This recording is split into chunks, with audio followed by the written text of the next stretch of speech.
Rapaziada, deu ruim.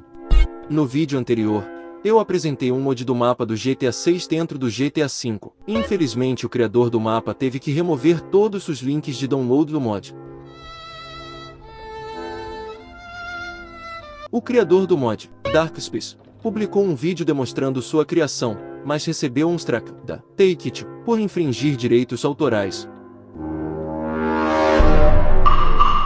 O mod tinha sido feito com base nos vazamentos de 2022. O Darkspace em suas redes sociais, e disse que se eles tivessem mandado um e-mail para ele, o mesmo teria tirado o conteúdo. A Rockstar tá dando uma de Nintendo, os cara literalmente derrubou um vídeo de um projeto gigantesco, que durou mais de 4 meses.